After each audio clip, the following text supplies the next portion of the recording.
Question series देख लेते हैं जो कि आने वाले किसी भी पीसीएस एग्जाम या जनरल कंपटीशन के लिए काफ़ी उपयोगी रहेंगे। जो कि आस्ट क्वेश्चन है, जो कि किसी भी पीसीएस या जनरल कंपटीशन के लिए भी उपयोगी रहेंगे। चलिए देखते हैं। आज़ाद हिंद फौज का विचार किसने सुझाया था? तो कैप्टन मोहन सिंह ने आज़ाद हिंद फौज का विचार सुझाया था। ठीक है, ये आंसर हो जाएगा। यदि ज्ञानी प्रीतम सिंह और मेजर फुजीवारा का नाम यदि विकल्पों में नहीं है तो अभीष्ट विकल्प मोहन सिंह ही होगा। ठीक है, अगर ज्ञानी प्रीतम सिंह और मेजर फुजीवारा का नाम हो तो इनका मानसिक पुत्र था आज़ाद हिंद फौज INA। ठीक है, अगर इनका नाम नहीं हो प्रीतम सिंह और फुजीवारा का तो कैप्टन मोहन सिंह का मानसिक पुत्र या किसने सुझाया था तो मोहन सिंह का नाम आएगा। ठीक है, ये आंसर हो जाएगा। पांचवा, भारतीय राष्ट्रीय सेना INA की स्थापना किस वर्ष में हुई थी? तो 1942 में हुई थी। INA की स्थापना 1942 में हुई थी।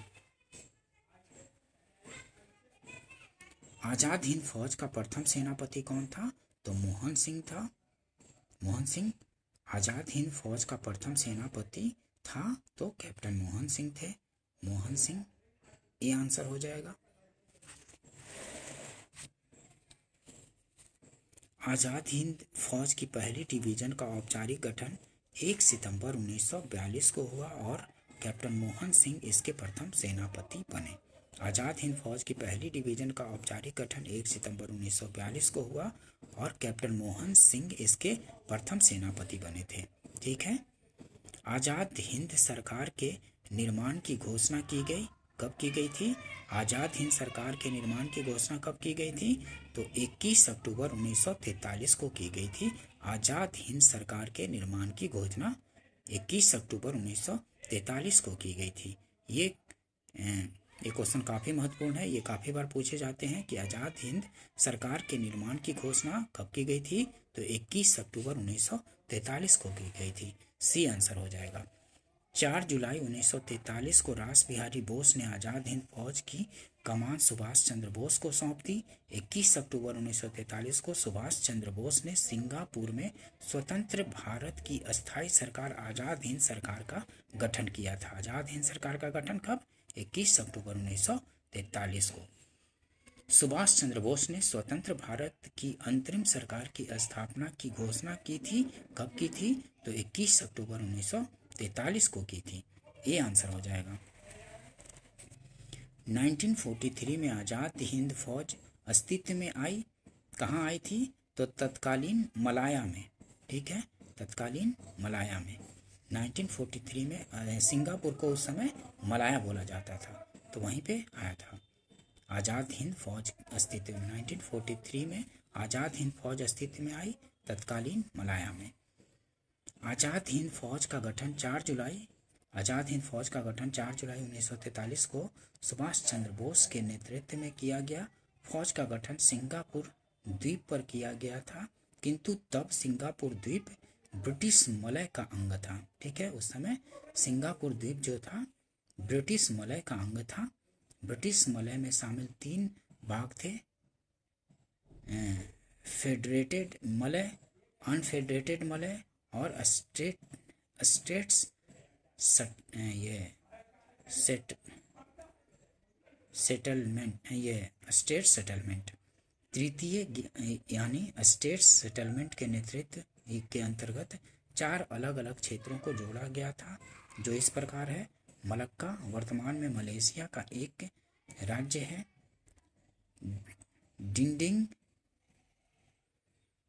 डिंडिंग वर्तमान में मलेशिया के पेराक राज्य का एक जिला है। पेनांग वर्तमान में मलेशिया का एक राज्य है।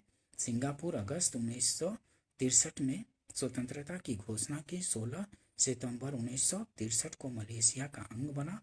9 अगस्त 1965 को मलेशिया की संसद के एक प्रस्ताव द्वारा मलेशिया संघ से अलग कर दिया गया। इसी दिन से स्वतंत्र देश बना। स्पष्ट है कि सिंगापुर में आज़ाद हिंद फौज का गठन हुआ तब वह मलाया का हिस्सा था।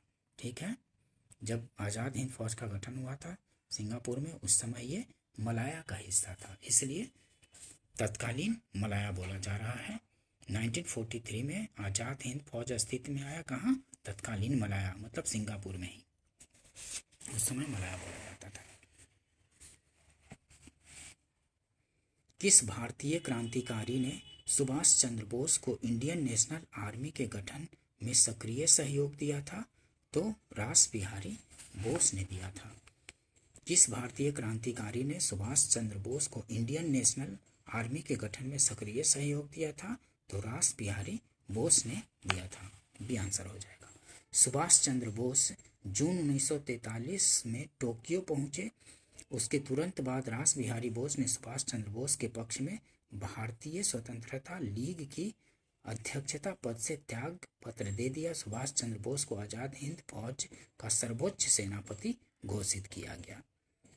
ठीक है, आज़ाद हिंद फौज का प्रधान कार्यालय कहाँ स्थित है? तो आज़ाद हिंद फौज का प्रधान कार्यालय कहाँ स्थित था? तो रंगून में स्थित था आज़ाद हिंद फौज का प्रधान कार्यालय। बी आंसर हो जाएगा। दिए गए विकल्पों में आज़ाद हिंद फौज का प्रधान कार्यालय रंगून में अवस्थित था। किसने कहा था तुम मुझे खून दो मैं तुम्हें आज़ादी दूंगा? तो सुभाष चंद्र बोस ने कहा था। ठीक है, ये काफ़ी बार पूछा जाता है, तुम मुझे खून दो मैं तुम्हें आज़ादी दूंगा, किसने कहा था? तो सुभाष चंद्र बोस ने कहा था। भारतीय स्वतंत्रता संघर्ष के दौरान निम्नलिखित में से किसने द फ्री इंडियन लीजन नामक सेना बनाई थी? तो सुभाष चंद्र बोस ने बनाई थी। भारतीय स्वतंत्रता संग्राम के दौरान निम्नलिखित में से किसने द फ्री इंडियन लीजन नामक सेना बनाई थी? तो सुभाष चंद्र बोस ने बनाई थी। सी आंसर हो जाएगा। इनमें से किसने रानी लक्ष्मीबाई रेजिमेंट की स्थापना की थी? तो सुभाष चंद्र बोस ने रानी लक्ष्मीबाई रेजिमेंट की स्थापना की थी, सुभाष चंद्र बोस ने। डी आंसर हो जाएगा। रानी लक्ष्मीबाई रेजिमेंट की स्थापना 1943 ईस्वी में सुभाष चंद्र बोस ने किया था। लक्ष्मी सहगल आज़ाद हिंद फौज की महिला ब्रिगेड रानी लक्ष्मीबाई रेजिमेंट की कमांडर थी। आज़ाद हिंद फौज के 3 अन्य ब्रिगेड कौन थे? Subhash brigade, Nehru brigade, Gandhi brigade, और एक कौन था? रानी लक्ष्मीबाई रेजिमेंट। ठीक है, Subhash brigade, Nehru brigade, Gandhi brigade और रानी लक्ष्मीबाई रेजिमेंट भी था।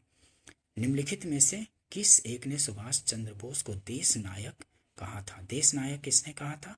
रविंद्रनाथ टैगोर ने सुभाष चंद्र बोस को क्या कहा था? देश नायक कहा था। ये भी क्वेश्चन काफी बार पूछे जाते हैं कि देश नायक किसको कहा गया था? तो सुभाष चंद्र बोस को। किसके द्वारा? तो रविंद्रनाथ टैगोर के द्वारा। जय हिंद किसका नारा था? जय हिंद किसका नारा था? तो सुभाष चंद्र बोस द्वारा दिया गया था जय हिंद, सुभाष चंद्र बोस। ठीक है, बी आंसर हो जाएगा। जय हिंद का नारा सुभाष चंद्र बोस ने दिया था। यह आज़ाद हिंद फौज में नमस्कार का ढंग था तथा आज यह सारे देश का नारा हो गया है। आज़ाद हिंद फौज दिवस किस तिथि को मनाया जाता है? तो 12 नवंबर 1945 को आज़ाद हिंद फौज दिवस मनाया जाता है। ठीक है, आज़ाद हिंद फौज दिवस कब मनाया जाता है? तो 12 नवंबर 1945 को। ये आंसर हो जाएगा।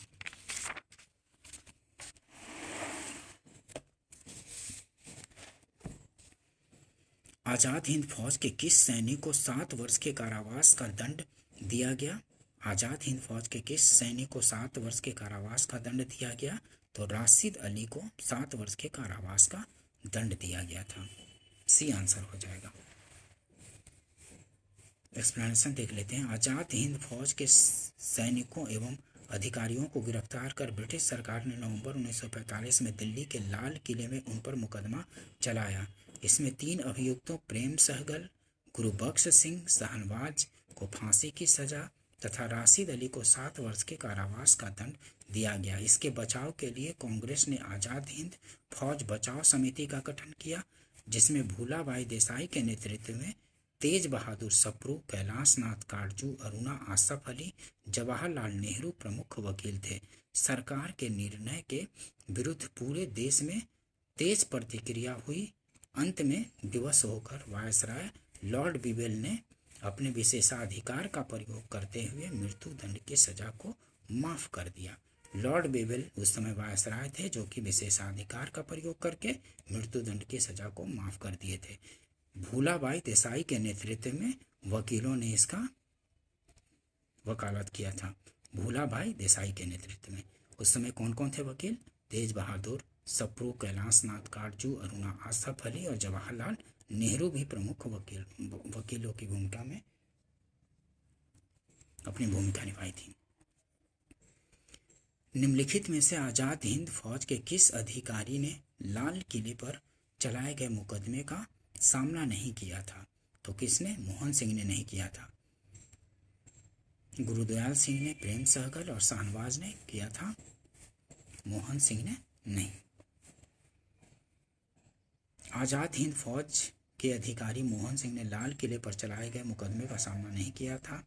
आजाद हिंद फौज के गिरफ्तार सैनिकों एवं अधिकारियों पर अंग्रेज सरकार ने दिल्ली के लाल किले में नवंबर 1945 ईस्वी में मुकदमे चलाए, जिसमें एक हिंदू, एक मुसलमान एवं एक सिख पीके सहगल, शाहनवाज एवं गुरुबख्श सिंह ढिल्लों को एक साथ अभियुक्त बनाया गया। बचाव पक्ष की ओर से भूलाबाई देसाई, तेज बहादुर सप्रू, नेहरू वकील थे। ठीक है, नेहरू ने 25 साल बाद बैरिस्टर का अपना लबादा पहना था और इसके देशव्यापी विरोध में मुस्लिम लीग भी सम्मिलित हो गई थी। ठीक है, मुस्लिम लीग भी सम्मिलित हो गई थी इसके देशव्यापी विरोध में। ठीक है, क्योंकि इसमें एक मुसलमान को भी आरोपी बनाया गया था।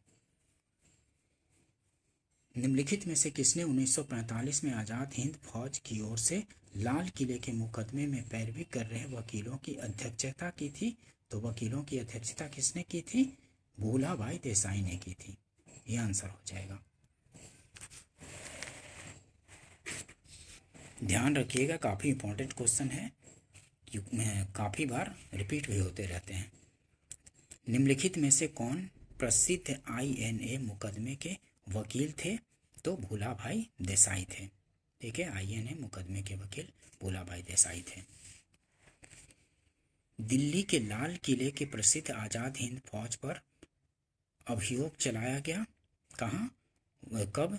दिल्ली के लाल किले में प्रसिद्ध आजाद हिंद फौज पर अभियोग चलाया गया वर्ष 1945 में।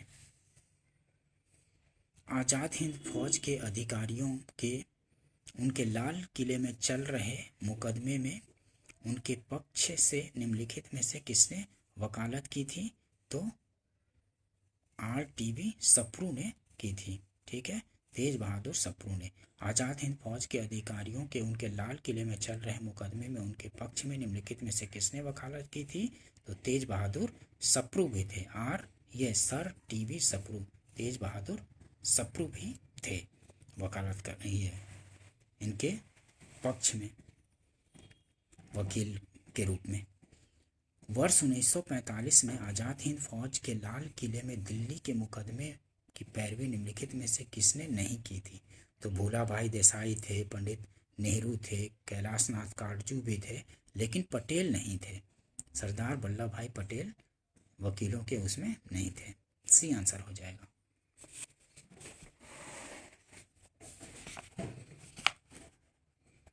भूलाबाई देसाई, कैलाश नाथ काटजू एवं पंडित जवाहरलाल नेहरू वर्ष 1945 में आजाद हिंद फौज के लाल किले में चले दिल्ली के मुकदमे की पैरवी में सम्मिलित थे, जबकि सरदार पटेल इसमें शामिल नहीं थे।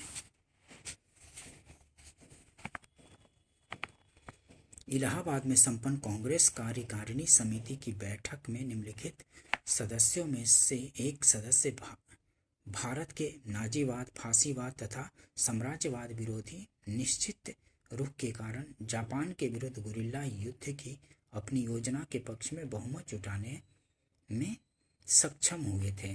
कौन? जवाहरलाल नेहरू। ठीक है, इलाहाबाद में संपन्न कांग्रेस कार्यकारिणी समिति की बैठक में निम्नलिखित सदस्यों में से एक सदस्य भारत के नाजीवाद, फांसीवाद तथा साम्राज्यवाद विरोधी निश्चित रूप के कारण जापान के विरुद्ध गुरिल्ला युद्ध की अपनी योजना के पक्ष में बहुमत जुटाने में सक्षम हुए थे। वे कौन थे? जवाहरलाल नेहरू। एक्सप्लेनेशन देख लेते हैं। पंडित जवाहरलाल नेहरू ने भारत के नाजीवाद, फांसीवाद तथा साम्राज्यवाद विरोधी निश्चित रुख के कारण जापान के विरुद्ध गुरिल्ला युद्ध की अपनी योजना के पक्ष में इलाहाबाद में हुई कांग्रेस कार्यकारिणी समिति की बैठक में बहुमत प्राप्त किया। ठीक है, डी आंसर हो जाएगा। कैबिनेट मिशन योजना 1946 के बारे में जान लेते हैं। काफ़ी महत्वपूर्ण क्वेश्चन, इनसे भी काफ़ी क्वेश्चन पूछे जाते हैं किसी भी एग्जाम्स में। कैबिनेट मिशन योजना की अध्यक्षता किसने की थी? तो P Lawrence, sir P Lawrence मतलब सर पैट्रिक लॉरेंस ने की थी अध्यक्षता कैबिनेट मिशन योजना, जो 1946 में आया था। एक्सप्लेनेशन देखते हैं। ब्रिटेन में 26 जुलाई 1945 को एटली के नेतृत्व में ब्रिटिश मंत्रिमंडल ने सत्ता ग्रहण की। नौसेना विद्रोह के एक दिन बाद 1 फरवरी 1946 को द्वितीय विश्व युद्ध के बाद भारत सचिव लॉर्ड पैट्रिक लॉरेंस ने भारत में संवैधानिक सुधारों के लिए एक शिष्टमंडल भेजने का निर्णय लिया। कैबिनेट मिशन 24 मार्च 1946 को दिल्ली आया। इसके अध्यक्ष भारत मंत्री लॉर्ड पैट्रिक लॉरेंस थे तथा अन्य 2 सदस्य स्टेफर्ड क्रिप्स तथा एवी अलेक्जेंडर थे। ये सदस्य का नाम भी पूछ लेता है, कौन कौन थे जो कैबिनेट मिशन में आए थे। तो लॉर्ड पैट्रिक लॉरेंस जो कि अध्यक्षता कर रहे थे, और 2 और सदस्य ये स्टेफर्ड क्रिप्स और एवी अलेक्जेंडर थे। ठीक है, ये कब मिशन आया था भारत में? जो 24 मार्च 1946 को आया था। इससे काफ़ी क्वेश्चन पूछे जाते हैं, इसको ध्यान रखिएगा ठीक से। 1946 के कैबिनेट मिशन का नेतृत्व किया गया था किसके द्वारा? तो सर पैट्रिक लॉरेंस द्वारा किया गया था। ये आंसर हो जाएगा। आगे देखते हैं। निम्नलिखित में से किसने 1946 के कैबिनेट मिशन का नेतृत्व किया था? तो किसने किया था? सर पैट्रिक लॉरेंस ने किया था। सेशन अगर अच्छा लगता हो तो वीडियो को लाइक कीजिए, सब्सक्राइब कीजिए और शेयर भी कीजिए। ठीक है, देखते हैं आगे। द्वितीय विश्व युद्ध के बाद 1946 में कौन भारत आया था? तो द्वितीय युद्ध के बाद 1946 में कैबिनेट मिशन भारत आया था। बी आंसर हो जाएगा। निम्नलिखित में से किस एक ने भारत के लिए त्रिस्तरीय शासन व्यवस्था का प्रस्ताव किया था? तो त्रिस्तरीय शासन व्यवस्था का प्रस्ताव किसने किया था? कैबिनेट मिशन में था त्रिस्तरीय शासन व्यवस्था का प्रस्ताव। डी आंसर हो जाएगा। एक्सप्लेनेशन देख लेते हैं और अच्छे से समझ में आ जाएगा। कैबिनेट मिशन मार्च 1946 में भारत पहुंचा। इस मिशन के सदस्य स्टेफर्ड क्रिप्स अध्यक्ष। ठीक है, ये इस मिशन के सदस्य स्टेफर्ड क्रिप्स, ये अध्यक्ष कौन? बोर्ड ऑफ ट्रेड के थे। पैट्रिक लॉरेंस भारत सचिव और एवी अलेक्जेंडर नौसेना मंत्री थे। इसने त्रिस्तरीय शासन व्यवस्था का सुझाव प्रांतों के छोटे अथवा बड़े गुट बनाने के अधिकार की पुष्टि की तथा प्रांतों को अ, ब, स 3 श्रेणियों में विभक्त किया था। ठीक है, प्रांतों को अ, ब और स 3 श्रेणियों में विभक्त किया था कैबिनेट मिशन ने। 1946 का कैबिनेट मिशन 3 कैबिनेट मंत्रियों से गठित था। निम्नलिखित में से कौन इसका सदस्य नहीं था? तो लॉर्ड पैट्रिक लॉरेंस थे, एवी अलेक्जेंडर थे, सर स्टेफर्ड क्रिप्स भी थे, लेकिन एम्ब्री नहीं था, लॉर्ड एम्ब्री नहीं था। डी आंसर हो जाएगा। इन व्यक्तियों में से कैबिनेट मिशन का सदस्य नहीं था, तो कौन नहीं था? विलियम वुड नहीं था, पैट्रिक लॉरेंस थे, क्रिप्स भी और अलेक्जेंडर, एवी अलेक्जेंडर भी था, वुड नहीं था। ए आंसर हो जाएगा।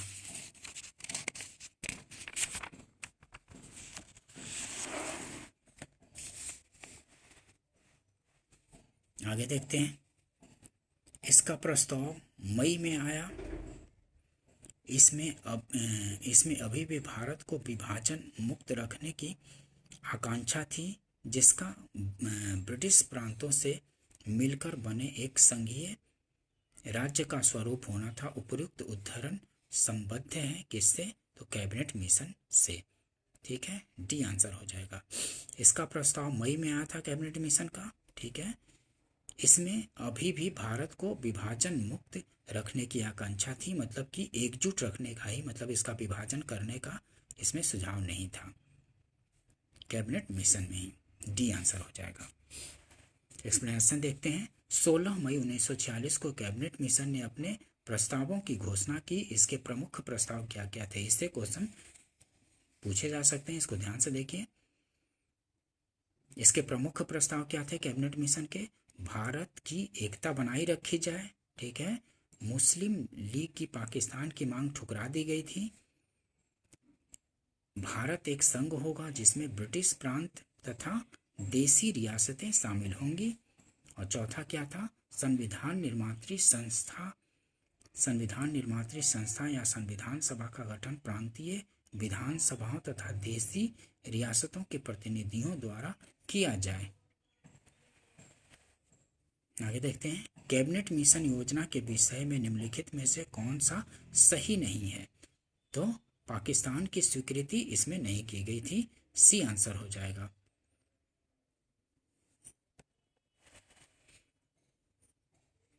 कैबिनेट मिशन योजना के संदर्भ में निम्नलिखित में से कौन सा कथन सही है? तो कैबिनेट मिशन योजना के संदर्भ में इसने एक संघीय सरकार के लिए सिफारिश की थी, ये सही है। इसने भारतीय न्यायालयों की शक्तियों का विस्तार किया था, इसने भारतीय न्यायालयों की शक्तियों का विस्तार किया था, ये नहीं है। इसने ICS में और अधिक भारतीयों के लिए उपबंध किया, ये भी नहीं किया था। ठीक है, पहला संघीय सरकार के लिए सिफारिश की थी, ये आंसर हो जाएगा, केवल एक।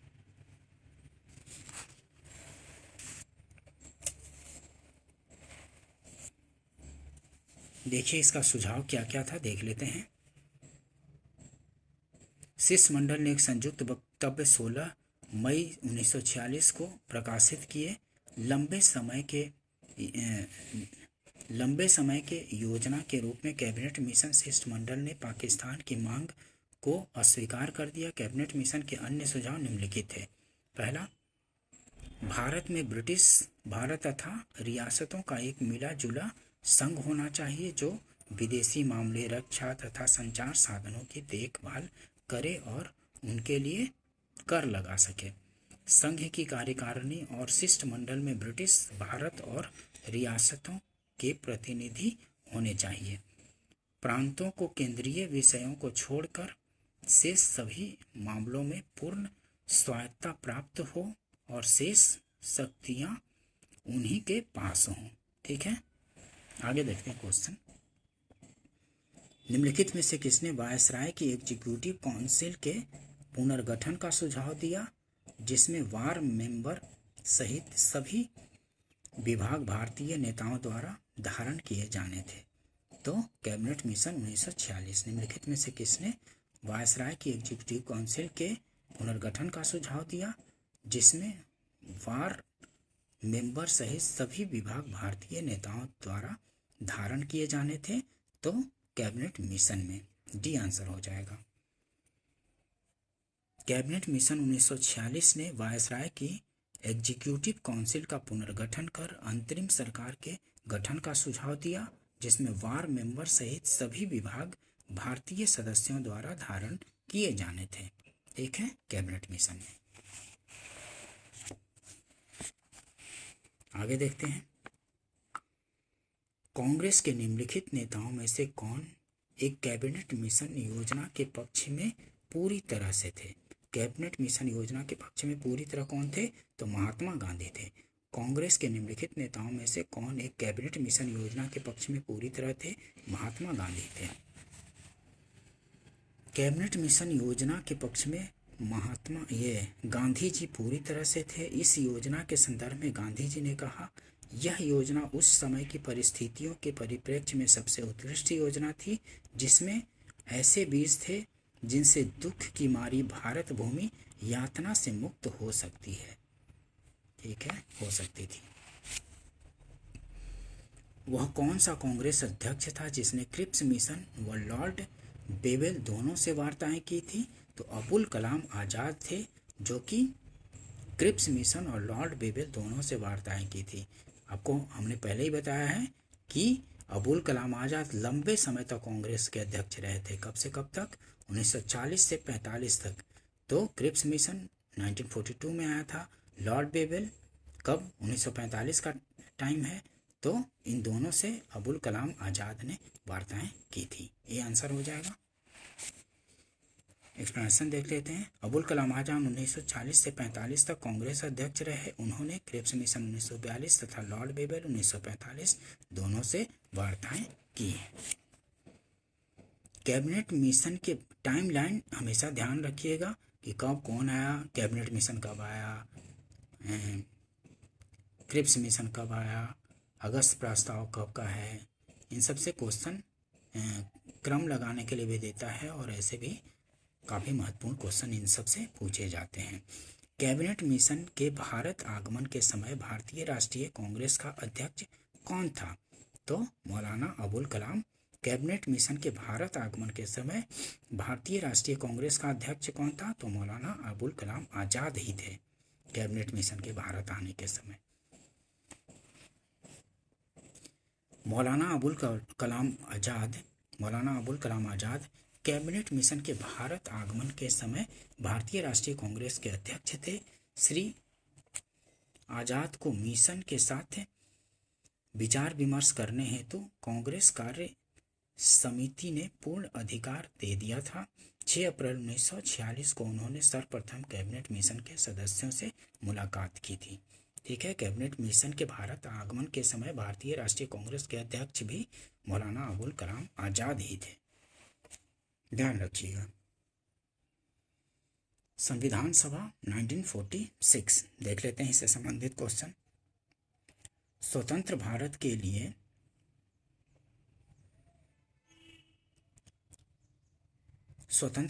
लिए संविधान की रचना हेतु संविधान सभा का विचार निम्न में से सर्वप्रथम प्रस्तुत किया था किसने?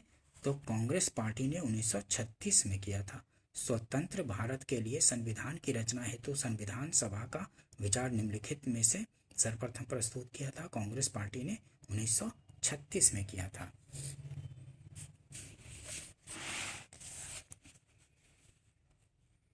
संविधान सभा जिसने भारतीय संविधान का निर्माण किया का गठन किया गया था कब? तो कैबिनेट मिशन प्लान के अंतर्गत। संविधान सभा जिसने भारतीय संविधान का निर्माण किया का गठन किया गया था, कब किया गया था? तो कैबिनेट मिशन प्लान के अंतर्गत। डी आंसर हो जाएगा। एक्सप्लेनेशन देखते हैं। कैबिनेट मिशन प्लान के अंतर्गत संविधान सभा का गठन किया गया था। ठीक है, ये ध्यान रखेंगे। कैबिनेट मिशन प्लान के अंतर्गत संविधान सभा का गठन किया गया था। भारत में कैबिनेट मिशन 24 मार्च 1946 को नई दिल्ली आया। इसमें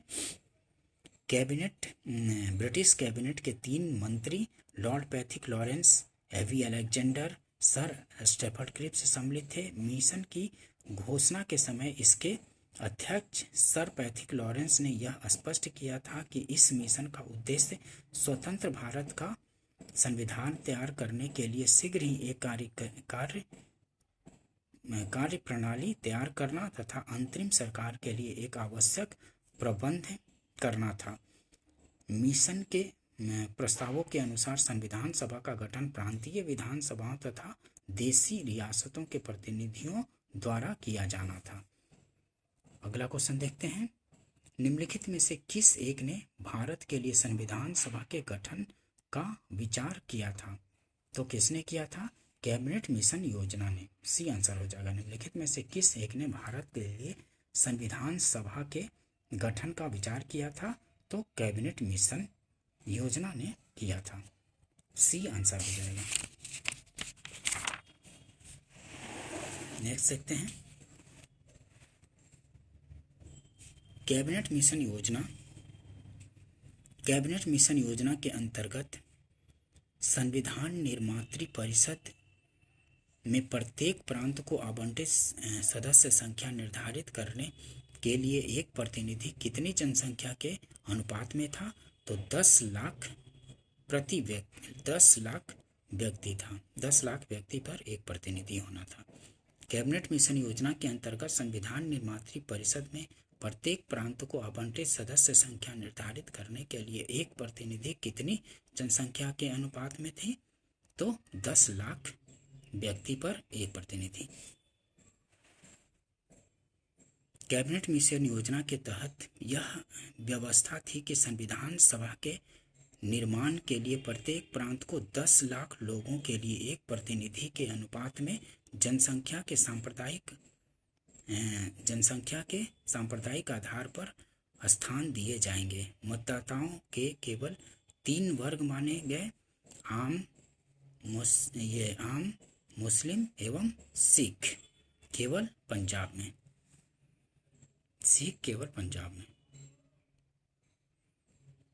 नेक्स्ट क्वेश्चन देखते हैं। संविधान सभा का पहला सत्र हुआ था, कब हुआ था? संविधान सभा का पहला सत्र 9 दिसंबर 1946 को संविधान सभा का पहला सत्र हुआ था। सी आंसर हो जाएगा। संविधान सभा की बैठक 9 दिसंबर 1946 को दिल्ली में आरंभ हुई। 2 दिन पश्चात 11 दिसंबर को सभा ने डॉक्टर राजेंद्र प्रसाद को अपना अस्थायी अध्यक्ष चुन लिया। 11 दिसंबर को डॉक्टर राजेंद्र प्रसाद को संविधान सभा का अध्यक्ष चुना गया था और 9 दिसंबर को अस्थायी सदस्य डॉक्टर सच्चिदानंद सिन्हा को चुना गया था, अस्थायी अध्यक्ष। ये भी क्वेश्चन बार बार पूछे जाते हैं, ध्यान रखेंगे। इनमें से कौन भारतीय संविधान सभा का अध्यक्ष था? तो भारतीय संविधान सभा के अध्यक्ष डॉक्टर राजेंद्र प्रसाद थे। ये आंसर हो जाएगा। डॉक्टर राजेंद्र प्रसाद भारतीय संविधान सभा के अध्यक्ष थे। भारतीय उपनिवेश के लिए प्रभुसत्ता संपन्न संविधान सभा के प्रथम अध्यक्ष कौन थे? तो डॉक्टर राजेंद्र प्रसाद थे। भारतीय उपनिवेश के लिए प्रभुसत्ता संपन्न संविधान सभा के प्रथम अध्यक्ष डॉक्टर राजेंद्र प्रसाद थे। नोट देख लेते हैं। अपने गठन के समय संविधान सभा संप्रभु नहीं था। 14 अगस्त 1947 को संविधान सभा भारतीय अधिराज्य के लिए संप्रभु संविधान सभा घोषित की गई। उस दिन चूंकि इसके अध्यक्ष राजेंद्र प्रसाद थे, अतः अभिष्ट विकल्प सी होगा, राजेंद्र प्रसाद।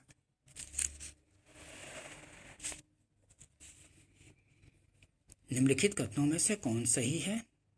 वर्ष 1946 में प्रांतीय सभाओं द्वारा भारत की संविधान सभा चुनी गई। वर्ष 1946 में प्रांतीय सभाओं द्वारा भारत की संविधान सभा चुनी गई। ये आंसर हो जाएगा।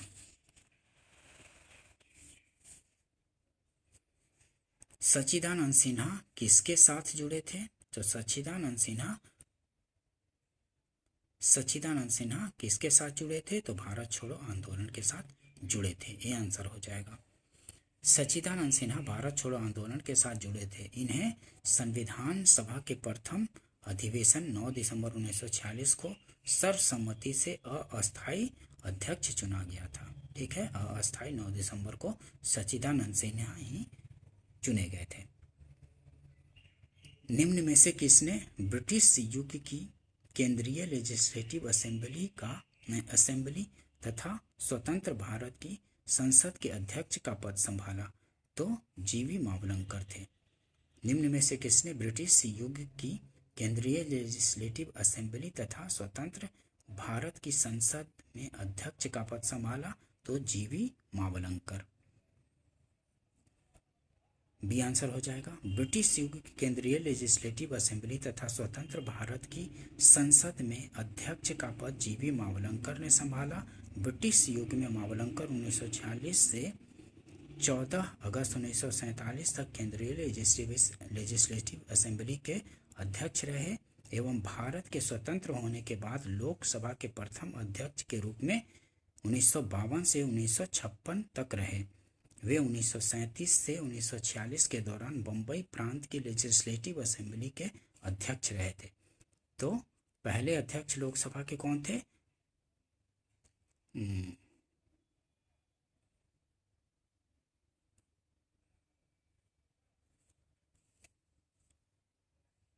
मावलंकर ही थे, जीवी मावलंकर। ठीक है, गणेश वासुदेव मावलंकर इनको बोला जाता है, पूर्ण नाम है जीवी मावलंकर, गणेश वासुदेव मावलंकर।